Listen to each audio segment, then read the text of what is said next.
장례식에서 눈물 한 방울 흘리지 않은 아내, 그녀가 받게 될 45억 보험금의 비밀. 남편의 장례식. 모든 사람이 우는데 아내만은 눈물 한 방울 흘리지 않았습니다. 저 여자 보험금 때문에 저러는 거 아니야?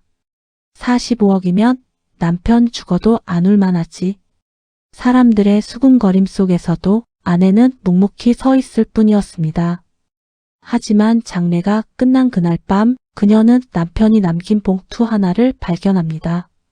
그 안에는 아무도 몰랐던 남편의 병, 숨겨진 유산, 상속자의 정체, 그리고 모든 것을 뒤바꾸는 충격적인 진실이 담겨 있었습니다.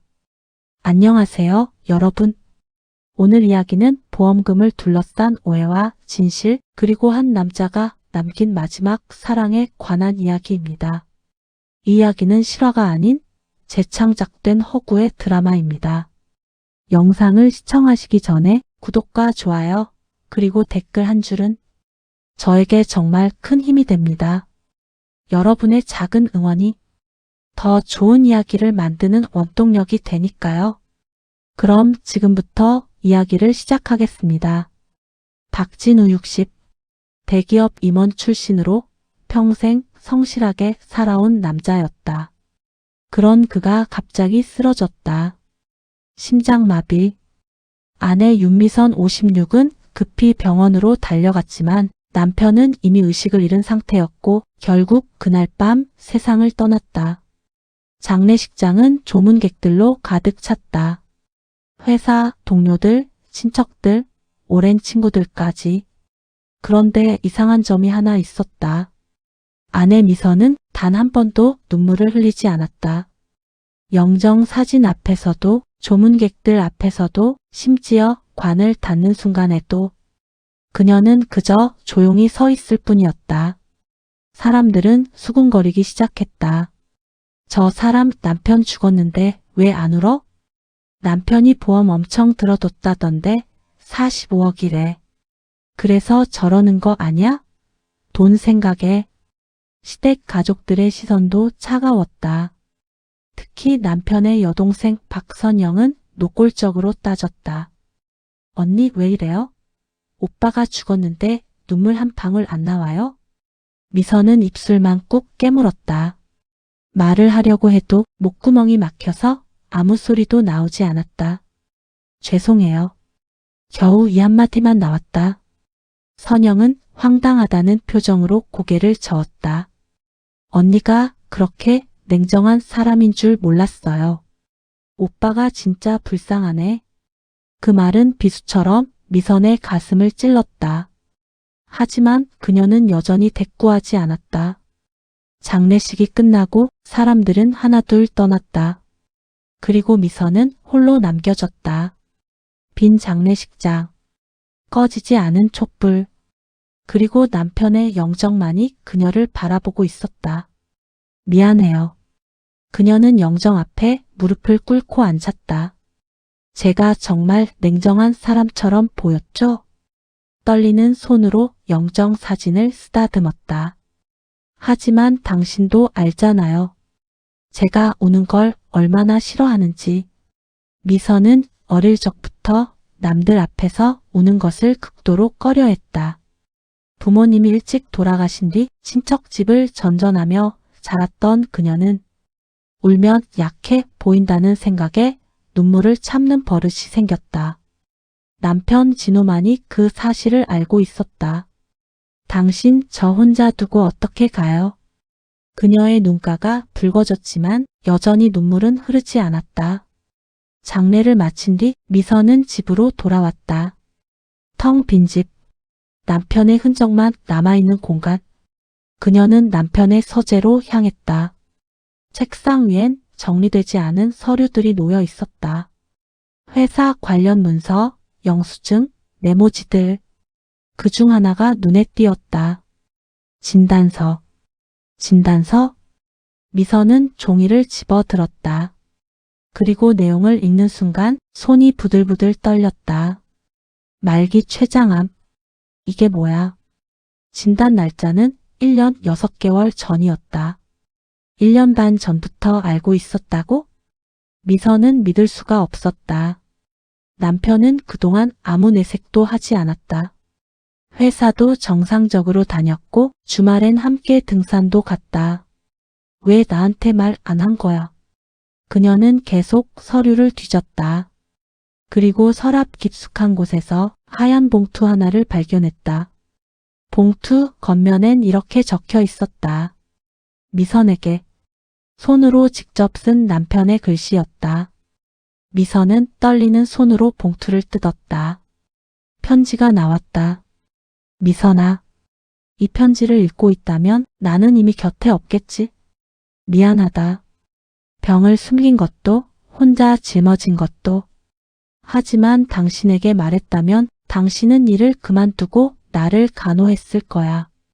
당신의 삶을 포기하면서까지. 나는 그게 싫었어.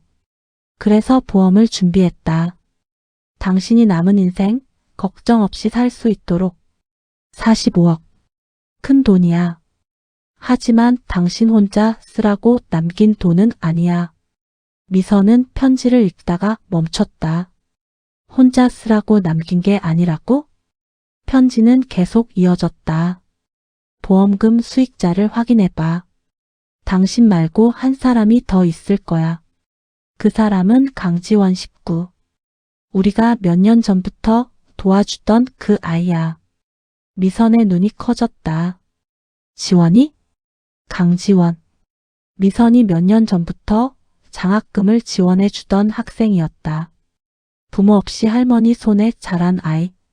공부를 잘했지만 형편이 어려워 미선이 개인적으로 학비를 지원해 주고 있었다. 그 아이한테도 보험금을? 편지는 더 충격적인 내용을 담고 있었다. 지원이는 내 딸이야. 놀랐지? 사실 나도 몇 년 전에야 알았어. 젊었을 때 잠깐 만났던 사람이 있었는데 그 사람이 지원이를 낳고 세상을 떠났대. 나는 몰랐어. 아이가 있는지조차. 그런데 3년 전 지원이 할머니가 나를 찾아왔어. 이 아이가 당신 딸이라고. 유전자 검사를 했고 사실이었어. 하지만 당신에게 말할 수가 없었어. 당신이 상처받을까봐. 그래서 당신 몰래 지원이를 지켜봤어. 그런데 놀라운 일이 일어났어. 당신이 먼저 지원이를 도와주기 시작한 거야. 장학금 프로그램을 통해서. 당신은 지원이가 내 딸인 줄도 모르고 그냥 착하고 불쌍한 아이라고 생각하며 도와줬지. 그때 나는 깨달았어. 당신이 얼마나 따뜻한 사람인지. 미선은 편지를 읽으며 눈물이 고였다. 당신 그런 비밀을 혼자 안고 살았어요? 미안하다, 미선아.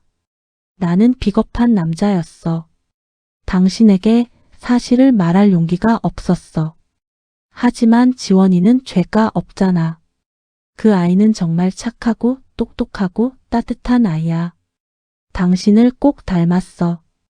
아니, 어쩌면 당신이 키운 거나 마찬가지니까 당연한 걸지도 몰라. 그래서 부탁이 있어. 내가 없어도 지원이를 계속 지켜줘. 보험금의 절반은 지원이 몫이야. 나머지 절반은 당신 거고. 두 사람이 서로 의지하며 살았으면 좋겠어. 미선은 편지를 내려놓고 고개를 감쌌다. 이게 무슨 일이야. 남편에게 숨겨진 딸이 있었다는 것. 그 딸을 자신이 도와주고 있었다는 것. 그리고 남편은 그걸 알면서도 침묵했다는 것. 모든 게 믿기지 않았다. 하지만 이상하게도 화가 나지는 않았다. 당신 참 바보 같은 사람이에요. 미선은 쓴웃음을 지었다. 남편이 얼마나 고민했을지, 얼마나 괴로웠을지 상상이 갔다. 그래도 말은 했어야죠. 그녀는 핸드폰을 꺼냈다. 지원이에게 전화를 걸었다. 여보세요? 이모님? 밝은 목소리가 들렸다. 지원아, 시간 있니? 이모가 할 얘기가 있어서. 네, 지금 바로 갈게요. 30분 뒤 지원이가 집에 도착했다. 이모님 무슨 일이세요? 안색이 안 좋으신 것 같은데. 미선은 지원을 바라봤다. 까만 눈동자, 단정한 모습, 걱정 가득한 표정. 정말 진호 씨를 닮았네. 미선은 천천히 입을 열었다. 지원아, 앉아봐. 이모가 할 얘기가 있어. 미선은 지원에게 모든 것을 말했다. 남편의 병, 숨겨진 혈연 관계, 그리고 보험금 이야기까지. 지원은 듣는 내내 눈물을 흘렸다. 저 때문에 이모님이 힘드셨겠어요? 아니야. 미선은 고개를 저었다. 내가 뭘 잘못했니? 넌 아무 잘못 없어. 하지만 저는 이모님 남편의 딸이잖아요. 이모님 저 미워하시죠? 미선은 지원의 손을 꼭 잡았다. 미워하긴. 내가 널 왜 미워해? 하지만 지원아. 미선은 지원을 똑바로 바라봤다. 나는 내가 누구 딸인지 몰랐을 때도 널 도와줬어. 그게 뭘 의미하는지 알아? 지원은 고개를 저었다. 그건 내가 어떤 아이인지가 중요했던 거야. 착하고 열심히 살려고 노력하는 내 모습이 좋아서 도와준 거지 혈연 때문이 아니었어.